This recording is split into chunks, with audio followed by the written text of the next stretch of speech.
Hello, everyone, and welcome. Thank you so much for joining us for today's Dominate Law Expert Panel. I'm Angie, and I'll be your moderator today. So, we're excited to have an incredible group of legal industry leaders joining us for a conversation around a question that many law firm owners eventually face. Is your law firm truly built to grow, or is growth creating more pressure and dependency on you as the owner? Because for many firms, the challenge is not necessarily getting more clients or increasing revenue. The challenge is that as firm grows, the owner often becomes responsible for more decisions, more approvals, more hiring choices, more operational issues, and more day-to-day problem solving. At some point, growth can start to feel less like freedom and more like another layer of responsibility. Today's conversation is about changing that. Whether you're leading a solo practice, managing a small firm, or growing a larger team, our goal today is to give you practical insights you can apply to strengthen your firm and prepare for the next stage of growth. So thank you again for being here. Let's get started. Before we dive into today's conversation, I'd like to take a moment to recognize our sponsor, that is Equa Marketing. So for more than 15 years, Equa Marketing has helped law firms and professional practices strengthen their online presence and connect with the right audiences. Through strategies like search engine optimization, conversion-focused websites, and content-driven digital marketing, Equa helps firms improve visibility, attract the right clients, and build a stronger foundation for long-term growth. We're grateful for Equa Marketing's support in making conversation like today possible and for their commitment to helping business grow in an increasingly digital world. I also want to share a quick insight that is becoming increasingly important for law firms today. So many firms are exploring how AI can help with areas like legal research, drafting, client intake, and administrative tasks. But while AI creates exciting opportunities, it also brings important questions around accuracy, ethics, client trust, and how to implement these tools the right way. The real question becomes, how can law firms use technology to create an advantage while still maintaining the quality, the trust, and the standards their clients expect? The firms that are seeing the greatest impact from AI are not simply adding new tools and hoping for the best. They're building the right foundation around technology with clear policies, proper review processes, team training, and workflows that support responsible adoption. Because technology alone does not create a better law firm. It is the combination of good judgment, strong systems, and thoughtful implementation that creates real results. And that idea, I think, connects perfectly with today's conversation as we explore what it takes to build a firm that is truly ready for sustainable growth. Let's take a look at what we'll be covering in today's discussion. We'll be exploring 5 key areas that impact a law firm's ability to grow and scale effectively. Now, first, we'll discuss the mid-year firm audit, that is understanding what is working, what may be slowing growth, and where firms should focus their attention. Next, we'll dive into pricing architecture for the next 12 months and how firms can make smarter pricing decisions that support profitability and long-term growth. Then we'll also talk about the hiring decision framework, where you get to know how to determine when to bring on new team members and make sure those decisions support the firm's goals. From there, we'll explore the technology stack that enables scale and how firms can use the right tools to improve efficiency and operations. And finally, we'll discuss building a 90-day redesign roadmap, creating a practical action plan that helps firms move toward sustainable growth. These are the areas that can make the difference between a firm that simply grows and a firm that is built to scale. Now, I would love to introduce the incredible experts joining us today. Each of our panelists brings a unique perspective on what it really takes to build a modern, scalable law firm. First, we're joined by Karen Skinner, Karen is the co-founder and CEO of Gimbal Lean Practice Management Advices and co-founder of Lean Legal Academy. She is a lawyer and Lean Six Sigma black belt with more than 20 years of international legal experience. Karen helps lawyers and legal teams build more productive, profitable, and sustainable practices through better systems, process improvement, and practice management. She works with solo lawyers, firms, legal departments, and legal support professionals through workshops, coaching, and consulting. Karen, it is so wonderful to have you with us today. Thank you. I'm really glad to be here. Next, we have Seth Price joining us. Seth is the managing partner at Price Benowitz LLP and the founder and CEO of Blue Shark Digital. He brings together hands-on law firm leadership experience with deep digital marketing expertise. And Seth helped grow Price Benowitz from 2 attorneys into a multi-attorney, multi-office practice while keeping client service and operational performance at the center. Through Blue Shark Digital, he helps law firms improve their search visibility, content strategy, and digital growth. He regularly shares practical insights on law firm growth, marketing ethics, operations, SEO, and business development. Seth, thank you for joining us today. Glad to be here. And finally, we're joined by Guy Tsakalakis. Correct? Very nicely done. Very great job. He is the president of Attorney Sync, where he focuses on bringing more transparency and accountability to legal marketing. As a non-practicing lawyer himself, Guy understands the unique challenges law firms face when trying to market effectively while maintaining ethical standards. He is a frequent speaker, presenter, and contributor on legal marketing topics. Guy has also served as co-chair of the American Bar Association's Tech Show, contributed to White Spark's local ranking factors survey, and co-hosts the Lunch Hour Legal Marketing podcast. Guy, we're really excited to have your perspective with us today. Thank you. I'm so excited to be here. That's amazing. All right. I would love to start with Karen. Let's start with you right now. Which operational bottleneck is most trapping growing law firm owners inside daily decisions? I actually think the biggest bottleneck is the owners themselves. And it's not for the reason that a lot of people think. It's not because they have a discipline problem or a delegation problem or even a time management problem, which is actually what most people seem to think that it is. It's really that their practice was never designed to operate in a way that they were not always at the center. As lawyers, we are conditioned to be like the fixers. We're the ones who solve people's problems. We step in. And on top of that, we have our professionalism. We like things to be done right. It's very important in the profession. And also, many lawyers have a bit of perfectionism, right? So it's very difficult to accept that tasks are not done perfectly. In that scenario, the immediate instinct for lawyers is to step in and solve the problem when it goes wrong. So if there's something happening in operationally, in the law firm, they will step in and do it themselves, right? Everybody's got a delegation story like that where something didn't work out and they step in and they take it back and they do it themselves. But the problem with doing that, and this is what we see over and over again in the lawyers in our coaching program, and it's what we actually did a webinar on this topic yesterday too, and the exact same thing came up. It's a bit of a savior dynamic. So you step in, you solve a problem. What does that do? It does fix the problem in the immediate term, but over time, it creates this dynamic in your firm where you're the solution to all of the problems. So you're actually training your team over time to become more and more dependent on you. They stop resolving things independently because you're the fastest answer, you're the safest answer. And if they don't know exactly what they're supposed to do, if the delegation isn't set up properly, then their instinct is always to default to caution and you are the safest answer. So they come back to you.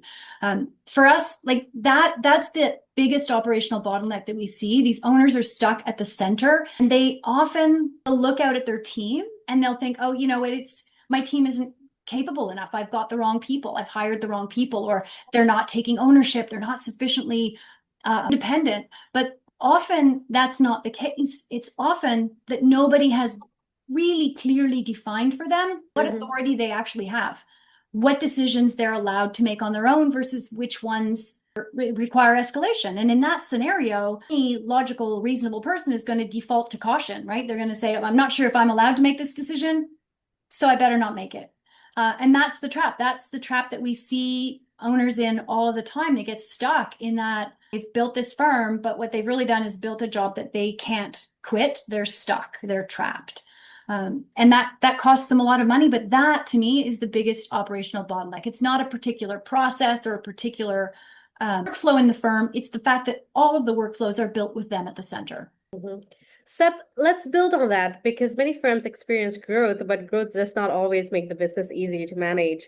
So, which real growth mistake taught you that revenue can rise while the business gets harder to manage?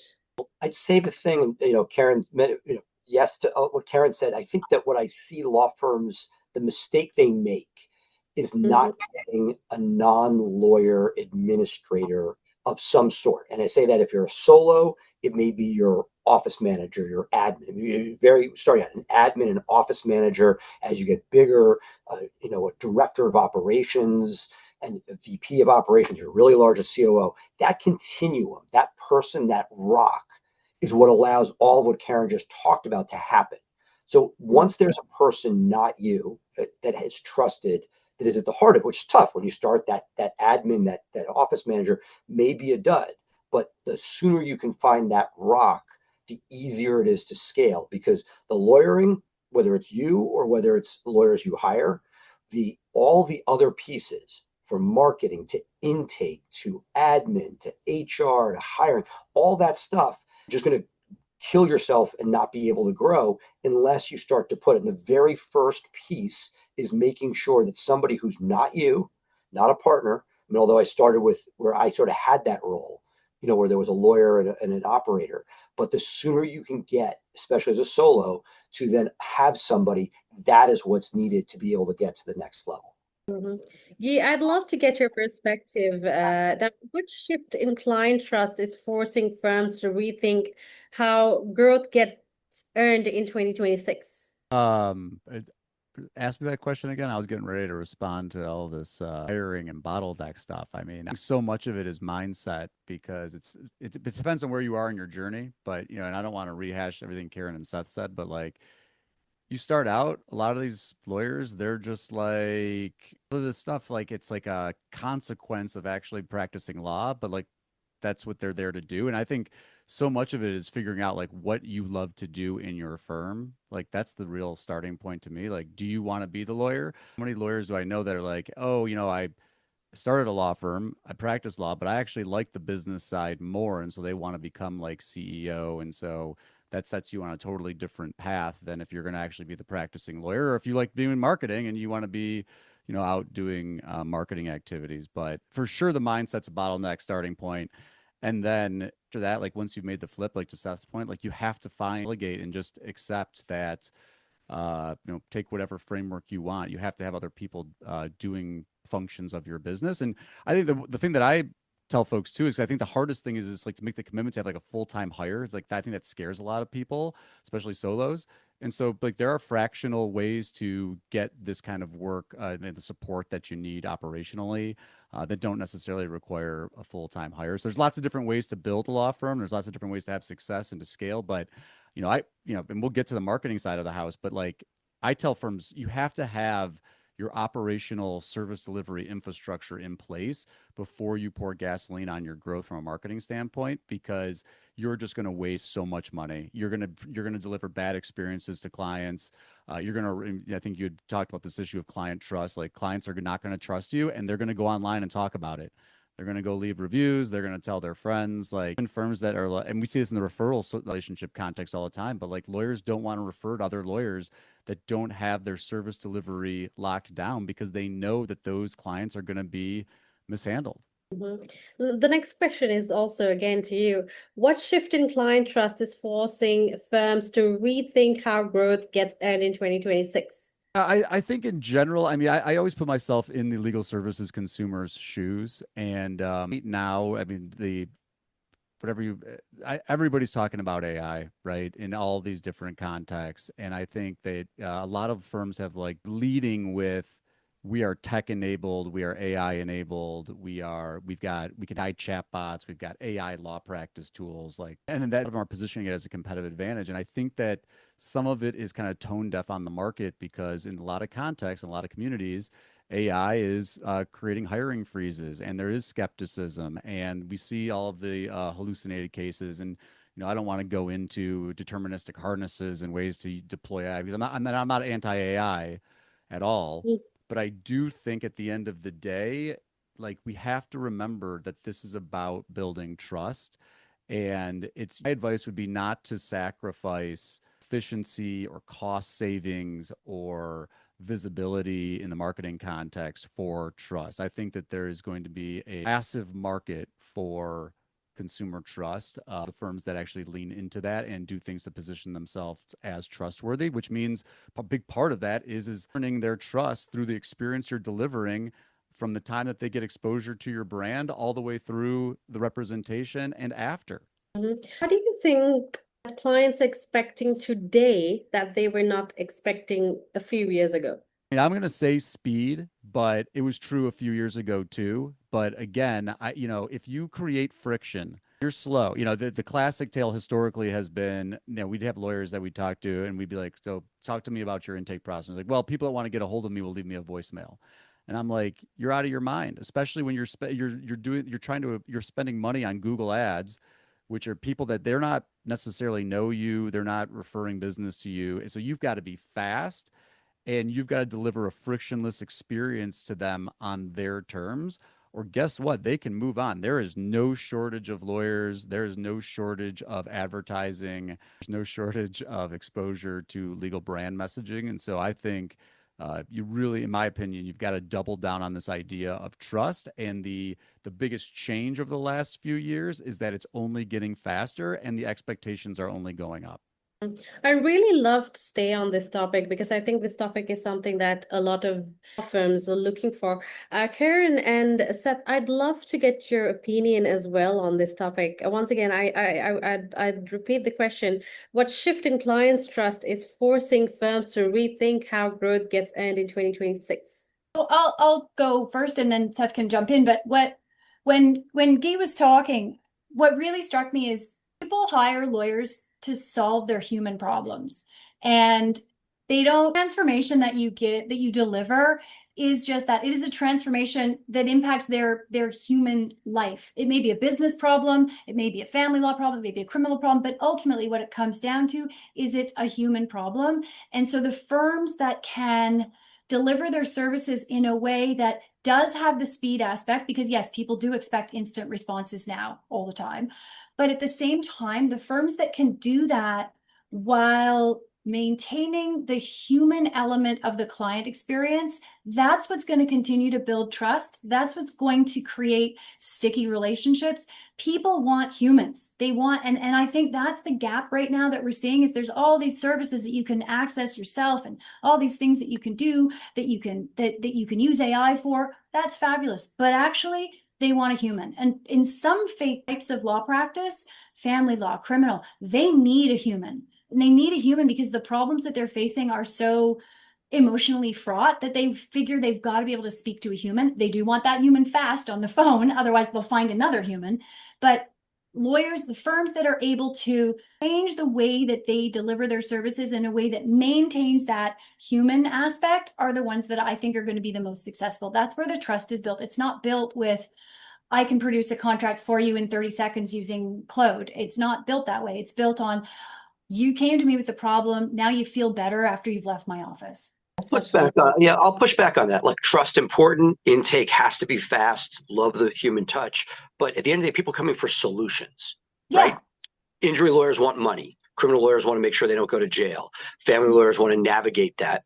And so I think as a law firm owner, you have to balance a lot of things, which is, where is the money that you're getting? There's downward pricing pressure in the fee-for-service space.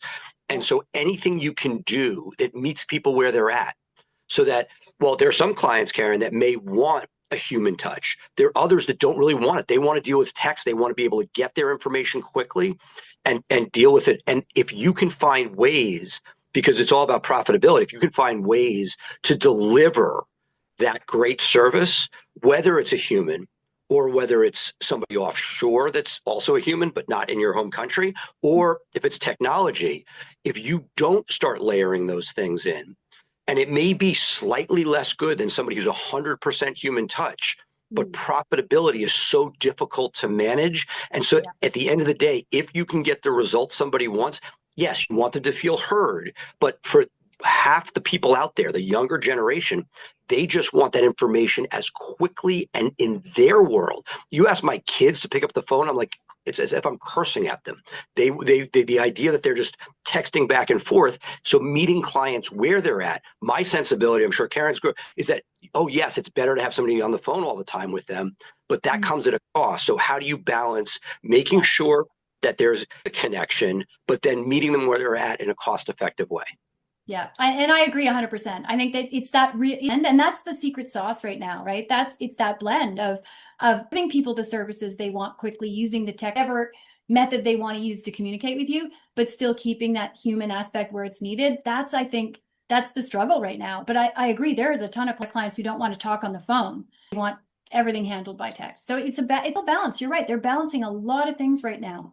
And I would just jump in there because I totally agree. And key is that you have to create feedback loops to understand what people actually want, right? You have to give, like Seth used the phrase, meet people where they are, give people options. This idea that, back to what I was saying before, like people that want to get a hold of me will leave me a voice message. That is not meeting people where they are, right? And some people, to the point, it's not necessarily the medium or the tool or the technology that you're using.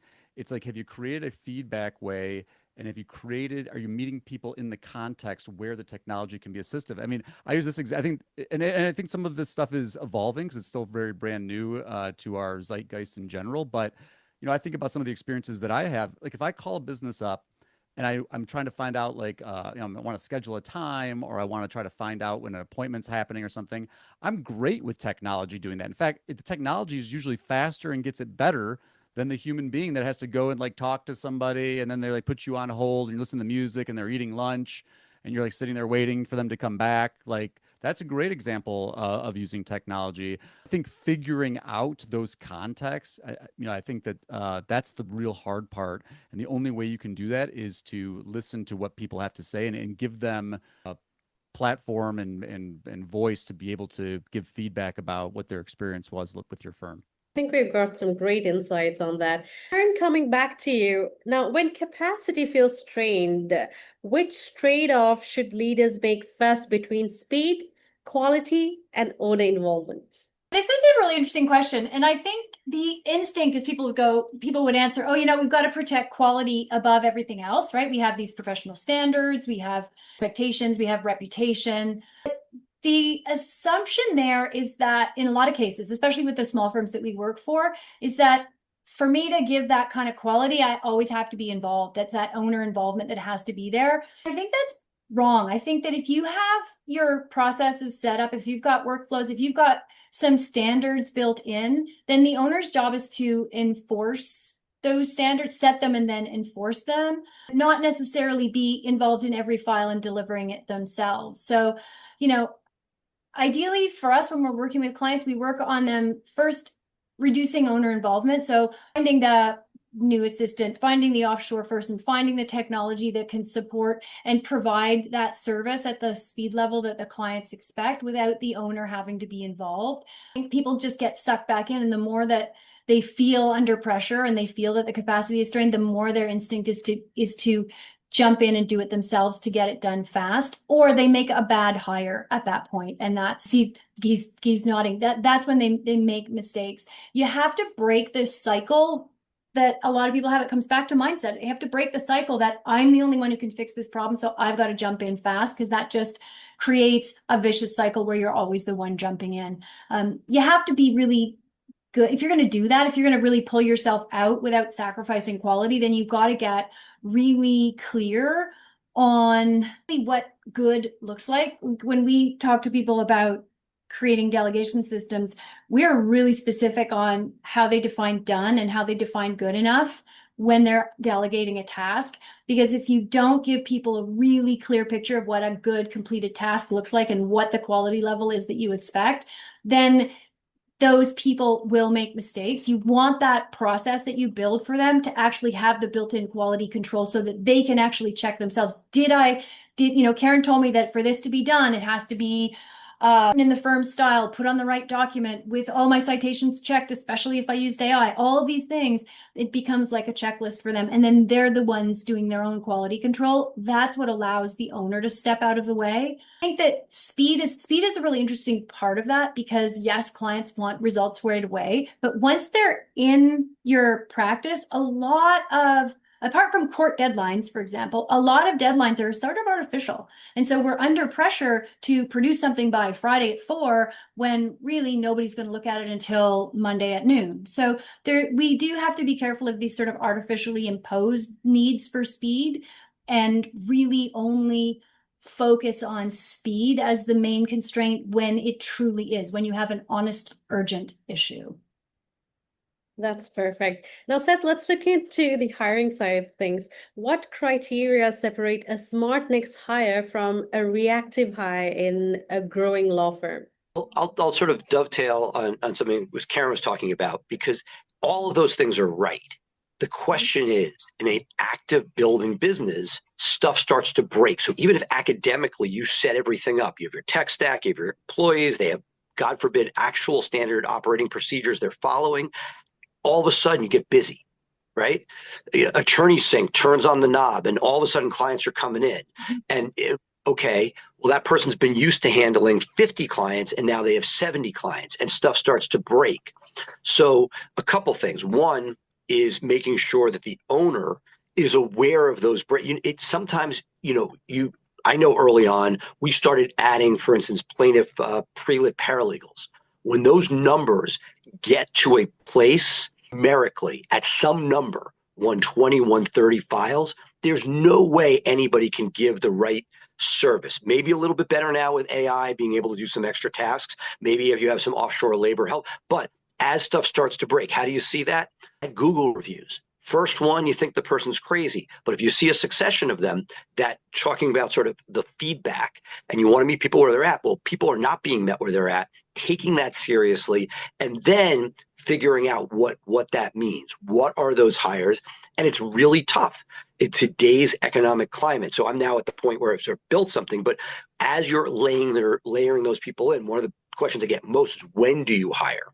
Or do you have a full need? And I think one of the things that my partner did really well over the years was thinking about it. Hey, salary is not a salary taking right now. Look at it in 3 months, 6 months. You afford it for those periods and build into it.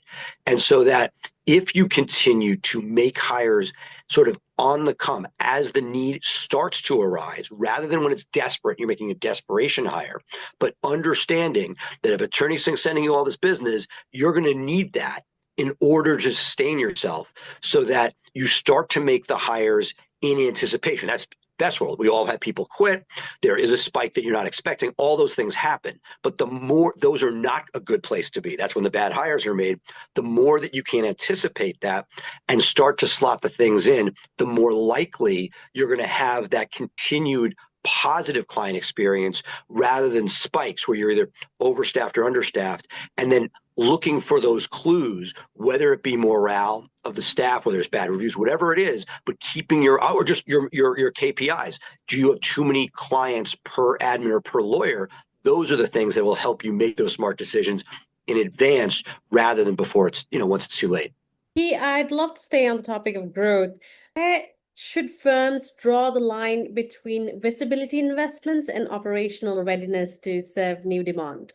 Well, I already said this. I'll say it again. Like, you have got to get intake and service delivery locked down before you start pouring the gasoline on growth.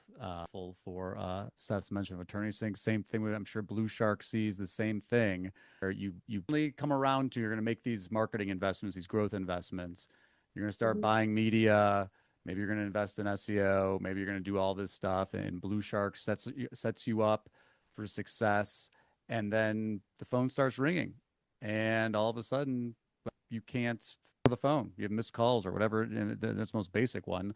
But bottom line, you have to have operations in place first. And I'm sympathetic. I'm a small business owner myself. Like, sometimes you feel like you're building the plane while you're flying it and all that kind of stuff. And I get that. But I've just seen the story too many times of law firm owner like gets to this point where they're like, all right, maybe in the plaintiff PI space, we see this all the time. Someone gets a big settlement or they get a big verdict and they're like, all right, we're going to go invest in growth.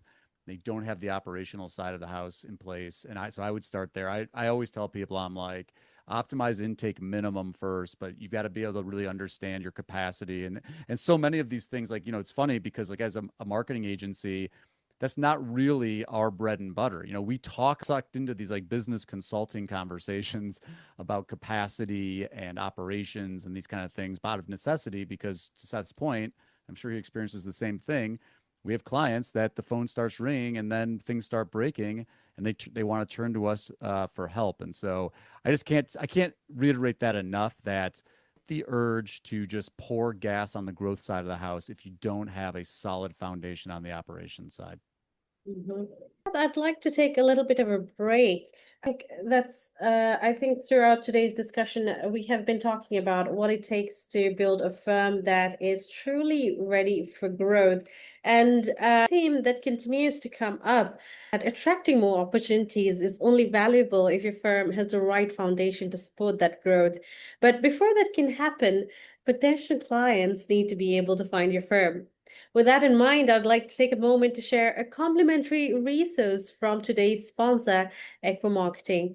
Now, today's attendees have access to a complimentary marketing strategy meeting with Equa Marketing. This is a personalized strategy session designed to help you understand your firm's current online presence, identify opportunities for improvement, and explore ways to strengthen your digital growth strategy. Now, this is a complimentary session, is a gift from Naren Aruraja. He is the CEO of Equa Marketing and the founder of the Dominate Law Expert Panel series as well. If improving your firm visibility and attracting more qualified clients is a priority, I encourage you to take advantage of this opportunity. You can simply scan the QR code that is on your screen or use the link provided in the chat to reserve your session. I'll give you a moment to scan the QR code. Right. Let's jump back into the discussion. Karen, I'd like to come back to you. Workflow helps owners remove themselves from recurring decisions without losing standards. Another good question. And I want to just jump back to something that I think it was Guy said at the very beginning, which is you really need to understand what it is that you want to do, what you want your practice of law to look like. And some lawyers do want to be the ones right in the courtroom doing the stuff, and others want to be more of the CEO running their law firm business. And the way that we talk about that with our clients is we get them to focus first on what define as their power zone. So everyone has a power zone. It's on three things: the work that they are uniquely qualified to do because they have the legal background, because they own the business, but also it's the work that they love to do. So that's what he's talking about. What do you really want to do? What is the work that lights you up? Because you're more effective and more productive when you're doing things you like. And the third thing is you need to be doing the work that adds the most value that you can add to the firm. And those three things together, when you get it right, that's where you start seeing better revenues. That's where you start seeing, a calendar that really matches what you want to do and what you want to create out of your law firm business. And so thinking about that, we get people to really look at where their time is actually going. So if you're talking about a way to for owners to remove themselves from recurring decisions, as you said, without losing the quality and the standards, to figure out first what you're going to step back from. And those things that you step back from should be everything that's not in your power zone as much as possible. Because if you own the business, there are going to be certain decisions and certain tasks that you have to take, but there are going to be other things that you don't. So we get everybody to do what we call a Post-it party, which is over a period of a week or two, they write down every single task that they're doing as they're doing it. They put it on a Post-it note and they throw it up on the wall beside them, or they do it digitally. But step back from that, look at everything they've been doing across the week or the 2 weeks. Some of it's going to be stuff that only they can do, that they're going to hang on to. The other things are going to be recurring tasks, decisions that don't require their input, things that are, the admin, the stuff that Seth was talking about that they should not be doing. That's the stuff that they're going to be pulling themselves back from. So the first step is to figure out what exactly are the things you have to keep and what are the things that you can get rid of. And for most of the people that we work with, there are 40, maybe 60% of the tasks that they're doing on a daily basis that absolutely fall into that category of things they do not need to be doing themselves. And once you've done that, then you can start to think about how to delegate it in a way that's sustainable. So information does the person you're going to give it to need? So what process are they going to follow? Do you have an SOP in place? Do they understand what done means very clearly? Have you given them the authority to actually make a decision? So those are the things that you have to give to people so that they are meeting your standards, they are able to do the work, and they have the tools they need to do the work. And really, the absolute basis for that is you need to have a decent SOP. That's the only way that you can get this kind of delegation to work. Not some 50-page manual that's really hard to follow, but just a written record of how that process or that task or that decision has to be handled. And then when does it actually really truly need to be escalated back up to the owner? That's really the only effective way we've seen to get yourself out of the work that you don't want to do. But it starts with what is in my power zone, what is everything else, and then focusing on that everything else to delegate that first. Do you think is one workflow every growing firm should prioritize? Intake. He's already said it. That's from my perspective. Right. And like most things, it depends where you are, what's breaking, what's not there. Yes, intake, very, very important. Thoughts on this sort of big business book people recently, these problems we have are a process problem. Whenever something does break, we look at it. Do we have an SOP for it? We don't.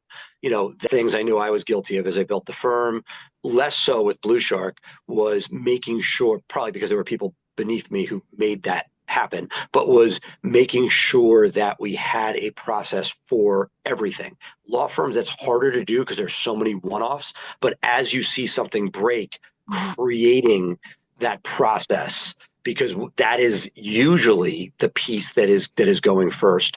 Sort of take what was just said. One of the things that opened my eyes going across the legal industry, a lot of law firms, sort of $2 million and up, are using EOS. And one of the first things you do when using the entrepreneurial operating system outlined by Gino Wickman and Traction is creating an org chart. And so when you're small, you're like, hey, I'm not using EOS. Org chart, I still think, is a really valuable exercise because you're going to build it out. And there's going to be an intake person, there's going to be head of intake, head of marketing, head of accounting, head of legal. And you may be a 3-person operation, maybe 4. But put all of those things on an org chart. You may be in 7 of 10 of those different buckets, but that it gives you a roadmap as to where you're going to end up. And that you can start to see, okay, I'm in too many. And then as you grow, one of the things that we see break is the number of direct reports. People say, different people, different answers, 6 to 10 direct reports. I would tell you that every time I've seen somebody go above 8 direct reports, it's almost fiction. There's somebody who's like, one kid is being ignored. And that the sooner you can figure out, okay, this is the resources I have, this is what's there, this is my future. I may not be able to afford it now, but I'm going to get to that. The better off you'll be to building that sustainable operation. And that within each of those buckets, you're going to start creating the SOPs. Hopefully not the way I did it when I started. When somebody gave notice, I said, use your 2 weeks notice to write out your job description and what you're doing in your SOPs. And you can't do it any worse than that because they're already checked out. And likely, depending on the early days of your firm, when you're not hiring great, there are not going to be people that you really want creating those things. So the sooner, and you know what? We live in the urge of AI. A lot of this stuff as a starting point may not be what you need, but as a starting point, somebody else has a head of intake, somebody else has a head of accounting, and somebody else has a head of ops. You can start with some SOPs off the shelf instead of hoping that a friend's going to give them to you. Like when I started Blue Shark, was Guy going to tell me how to lay everything out? He might have left out a few ingredients, as my chef friends do when they give you a recipe. So going to AI and saying, hey, what's my starting point can save you a lot of time to make sure you have, because something is better than nothing. Obviously, it can't be wrong, but a lot of law firms out there have absolutely nothing to fall back on. Now you have something, okay, now you can start to tweak it and make it better. Angie, you're muted. Thank you so much. Getting back to you, which real litigation breakdown changed how you structure accountability across offices or practice areas? I said it in my opening sort of question was having a person, not you, who's the traffic cop, who can move stuff around. Obviously, intake, beyond important. You have somebody bad in intake, you may like, hey, I can't live without them. One of those areas has to be handled, but that can be handled potentially early on by a head of ops, somebody who's not you, who's thinking about how are the phones being answered. And the sooner, I'm giving you the PhD level, the sooner you can get KPIs, key performance indicators, on the percentage of wants that you're actually signing. And it's double edged. In the contingency world, very often your intake signing it themselves, but very often in the fee for service world, for many law firms, it's going to be the lawyer themselves or a lawyer on the team that's going to be signing cases, figuring those pieces out. So on the fee for service firms, criminal, family, trusted estates, you need to make sure the calls are getting to those lawyers and then hopefully sold. But it's figuring out the two biggest bottlenecks, operations, and then as soon as practical or as possible, getting yourself the intake locked down, which has been reiterated by other panelists today. Really curious though, what would you do differently today? Would ops have invested more in ops early and not have, I want to say, slept on intake. I always knew it was important, but there are going to be moments where people who may have started out okay become not okay, and having checks and balances on that. We had some really years with really low performing intake, and the moment that gets fixed, I mean, it changes everything, because we sit there, right? There are all these things, the need for a consultant to help you build out your firm with the ops and SOPs, all that's great. But if there's a hole in the bucket, none of it works. That's perfect. Guy, let's continue with that idea of alignment. What governance process keeps marketing activity accountable to firm capacity, ethics, and client experience? It's all about trust. I mean, we talk about this all the time, but like you have got to be sitting on the same side of the table as the people who are in the ownership, leadership seats, and what their growth objectives are and what their service delivery plan is. And biggest miss for so many firms is that people are guarded about this stuff. Like they haven't thought about their growth objectives, and they haven't about how they're going to scale service delivery and intake and all this kind of stuff, or they don't want to share it with the people that they want to help them grow, right? So like keep using these examples, but Blue Shark gets a call from a law firm, and they're like, we want to grow. And Blue Shark says, well, what are your growth objectives? Like, what are your KPIs? Like, are you trying to grow a certain number of cases, a certain number of clients, like top line fees? And we see firms that will be reluctant to share that kind of stuff. But like, if you want to hold people accountable for a thing, you've got to be aligned on like what that thing is. You got to be aligned on what success looks like. You got to be aligned on what winning looks like. You got to be aligned on what the leading indicators of success are. So like, you're headed in the right direction. And so I just think a lot of this accountability stuff, it comes down to building that trust so that you can have these, deeper business conversations about growth and how you're going to service these things. And too many firms, it's like too siloed, right? You got your marketing consultant over here, you got your operations consultant over here. They never talk to each other. There's no quarterback who's like, this is where we're trying to head from a growth perspective. And growth isn't talking to operations. And so operations is like, we're slammed. We don't have capacity to do this. They tell marketing to turn it off. Avoid those situations. You've got to have these conversations. You've got to be transparent about it, and you've got to have alignment. And it's not just a one meeting once a month or once a quarter or once a year. It's like every day. Like, how are you institutionalizing and socializing your growth objectives are? What your core values are, so that people are getting a more consistent experience throughout, all the way from exposure to marketing message all the way through retention. Who should be involved in those conversations, though? It's varies, right, from firm to firm, but I think as a general proposition, I think it's just more, if you've gotten to a point where you have a leadership team, like obviously the leadership team of your organization, your law firm should be involved in that. If you don't, though, again, I'm the biggest takeaway from this part of the conversation is to be really inclusive. If you get to a point where you're like, to Seth's point, I think we start getting like 9, 10 people in a room. it becomes more problematic. But like the beginning stage, the more inclusive you are in terms of like, this is where, and we run on EOS too, but here are our scorecard metrics. We're talking about those things. Here's the plan to try to hit those scorecard metrics. Some of those scorecard metrics relate to growth. Some of them relate to operations. It might be client satisfaction scores and things like that. Back to this idea of feedback loops. But these are the metrics that we're managing too. And then, but for holding people accountable for their individual functions. So if you're the head of marketing, you've got marketing scorecard metrics that you're accountable for. If you're operations, you've got client service delivery metrics that you're accountable for. And certainly the leadership team, but that really should, in my opinion, that should be institutionalized all the way down through the organization, all the way down to whatever functions that are executing on the firm's behalf and partners. For sure. Thank you so much, Guy. We've got a few questions coming in as well on our chat. We'll definitely get to you during our Q&A session, but please, in the meantime, keep your questions coming, and we'll definitely get some great insights as we already have been getting from our panelists during our Q&A session. And now, as we start bringing the conversation together, which operational signal proves the firm is becoming less owner-dependent? Couple of different things that we get our clients to look for as they start to pull themselves out of that central position. The first is that they just stop being the first person to call. So they're not getting those problem calls anymore.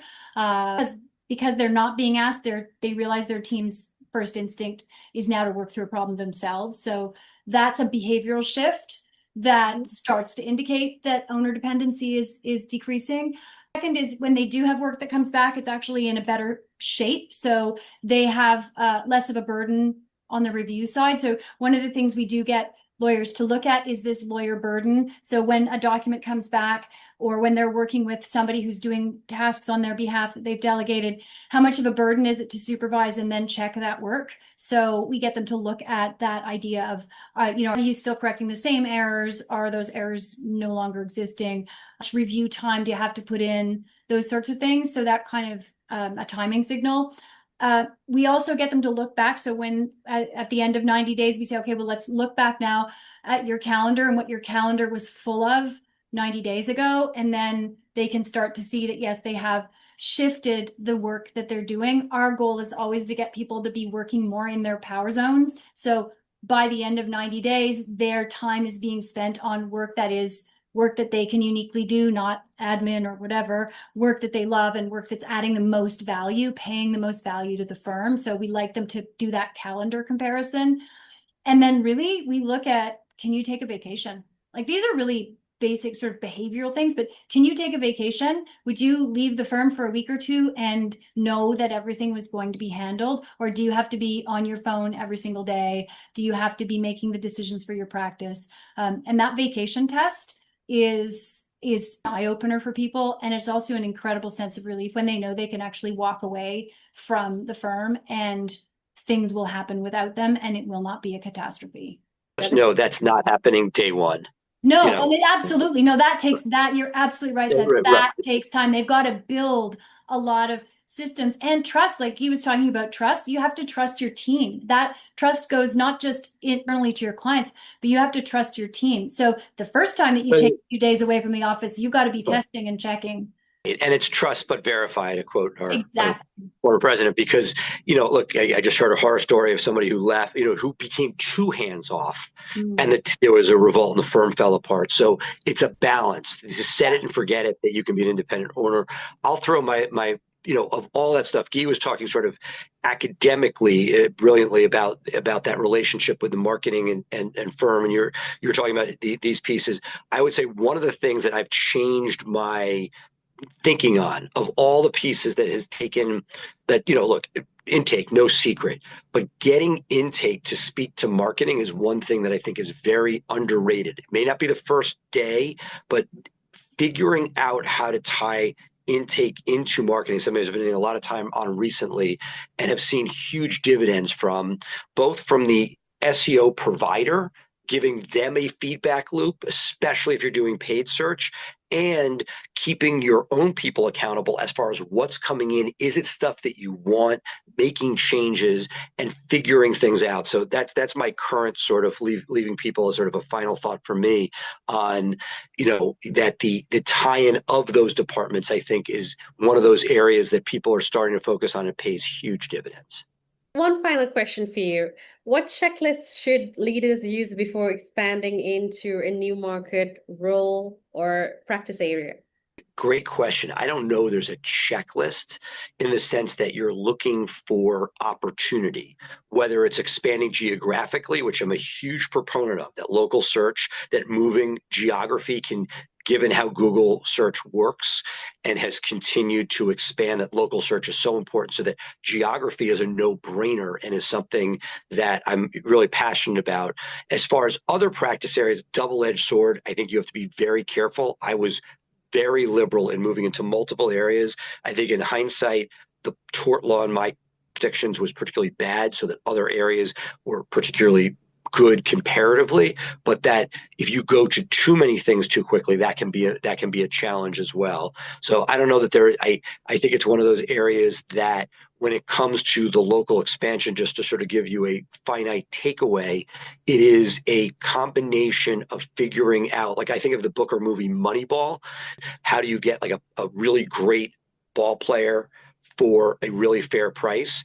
And so that as you think and look about geographic expansion, thinking about markets that may not be the marquee name market, but where is there the most population with the least competition?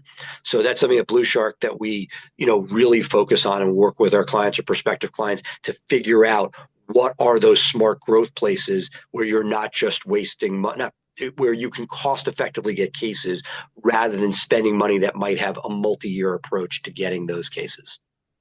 All right, thank you so much, Seth. Now let's move into one of my favorite part of today's panel, your questions. So we've had some incredible insights from our panelists around systems, growth, hiring, technology, and building a law firm that is designed to scale. Now, this is your opportunity to ask about the challenges you are currently facing inside your own firm. So once again, if you have a question, simply type it into the chat and we will get through as many as we can. Right now, we do have a question from Samapti Mukherjee. I hope I'm pronouncing your name right. The question is, as AI changes, clients discover law firms, what should firms prioritize first? Brand authority, client reviews, or operational excellence? Maybe we could start with you on that. I'm going to start with operational excellence again, but I think one of the beyond operation, when you get the operations part locked down, I think we've really hit that hard, which I think is appropriate. But beyond that, I think one of the biggest things that I see as a mistake is everybody's so short-term thinking. And so they're like, I need clients tomorrow. I need leads now. I need people calling now. And I get that. I'm sympathetic to it. But I would say I do use 80-20. I don't know what the right mix is for you until you do a deep dive on your business. But I would be investing in both short-term and long-term strategies concurrently. Wait on brand. I mean, especially right now, the cost per acquisition for clients across the board in the non-brand direct response space is continuing to go through the roof. Or what platform it is, we're going to expect to see that going to happen. It's happening in personal injury, but it's going to happen in practice areas. And so I would tell folks, do not sleep on brand building. Do not delay it. And people will say, and I'll let Seth jump in here, people will say, well, brand building takes so long, Guy, and I get it. It's got to be a mix. It's finding out the right mix that works for your practice. Really hot topic right now, and it's frustrating because as a law firm owner, I don't disagree with anything Guy said, right? The cost of search, non-branded search going way up. And so it's a mix, but the cost of brand is also going up. So it's not like there's an easy free lunch there. And it gets frustrating. I'll tell a story. Guy and I have known each other for a long time. And I know when I started Blue Shark, if we went to a conference and spoke and nobody signed up for our services, I would say, I wouldn't say this. My assistant who was there would say, "Oh, it's good brand," and she's not wrong, but brand doesn't pay the bills. And that's sort of the back and forth. So Guy is sitting here as a JD, but he's sitting here as a digital marketing guru, and it's true. And if you don't have brand, there's gonna be problems. But the answer of doing it. So this is one of those super complex pieces, because you could piss away all your money on brand and never really get anywhere, versus if you stay with the cost of your cases is rising. So this could be a 10-hour discussion on how to figure that out. And I still am in the mix of it as a law firm owner. How do you balance that?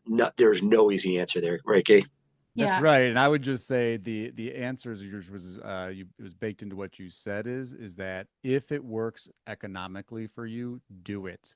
I think the challenge is that so many firms they get into, one, they don't even have the systems of accountability, the systems of attribution in place to actually hold marketing investments accountable. Data infrastructure, data integrity, that's a big one. I think firms are coming a long way on that. But there is no right answer for every firm. I mean, the economics of firms vary. They vary based on a whole variety of factors, and finding that right mix is very difficult. But I'm with Seth. I think that find something that works, whether if Google Ads works for you, don't turn it off, but make sure you understand that it's working for you, and you're not measuring it on some kind of weird vanity metrics that your agency pitched you on. I agree. And I would just what you said at the beginning, which is the problem with all of this is that if your operational excellence isn't there, if you can't service all those clients coming in, the bad reviews are what's going to kill you. Mm-hmm. Thank you so much. As we begin to up, I want to remind everyone about the complimentary marketing strategy meeting available through Equa Marketing. If you would like to better understand how your firm is currently performing online, identify opportunities to improve your visibility, and explore strategies to attract more qualified clients, this session is available to you at no cost. You can reserve your spot by scanning the QR code on your screen or using the link provided in the chat. I really do encourage you to take advantage of this opportunity. Now, before we officially close, I also want to encourage everyone to stay connected with Dominate Law. Dominate Law continues to bring together legal industry experts to share practical conversations around growth, leadership, technology, and building stronger law firms. If you enjoyed today's discussion, make sure to stay connected with the upcoming Dominate Law events and conversations. We also encourage you to check out the Dominate Law podcast for more insights from industry leaders. Now, I know we're a little cramped up with time, but I really, really want to know maybe a final takeaway that our attendees can leave with today. Maybe, Karen, we could start with you, and then we'll go to Guy and finish off with Seth. If you're trying to move out from the position of feeling like you're trapped in your practice, you need to figure out what it is you really want to do. So I would say figure out what is in your power zone, right? The work you're uniquely qualified to do, the work you love, the work that adds the most value that you can add to your business. Focus on that and delegate the rest as you can. Can't delegate everything, but as much as you can. Focus on your power zone and move out of the rest. And I'd think about, I'm a huge metrics person. I would get those metrics in place. I'd get the systems of accountability in place so that when you do delegate, you know how to hold people accountable for achieving that success metric. And whoever you're talking to, whether you're looking to make an in-house hire, or you're shopping for a digital marketing agency partner, those questions about transparency and accountability as they relate to your business metrics and what success looks like, not in terms of just like these proxy visibility metrics or vanity metrics like follower counts and things like that. Focus on how these people are going to be accountable for driving the value for your firm. It was so eloquent, very, very hard to follow that. But I'm going to be much more simplistic since Guy gave us the final answer. But I would say that last question, how AI is coming into marketing, given everything we talked about as far as how hard it is to get operational excellence, don't sleep on reviews. Make sure that as you're building and growing, that's not an afterthought, but it's a current thought, whether it's through intake, whether it's through people in your team, that those are some of the things that will help you navigate as AI comes in as trust factors that hopefully show that the operational excellence that we talked about today does come through, and that you use that as a feedback loop if it's not. All right. Thank you so much for that. Now, as we come to the end of today's discussion, I would like to sincerely thank our panelists for sharing their expertise, experiences, and practical insights with us. Karen, Seth, and Guy, thank you for joining us today and for such an engaging conversation. And thank you to everyone who took the time to be with us. I hope today's discussion gave you a fresh perspective on what it really takes to build a law firm designed for sustainable growth, whether it is improving your systems, strengthening your team, making smarter technology decisions, refining your pricing strategy, or creating a stronger operational foundation. Small intentional changes can create a significant impact over time. So thank you again for joining us. Have a wonderful day, and we hope to see you at a future Dominate Law event.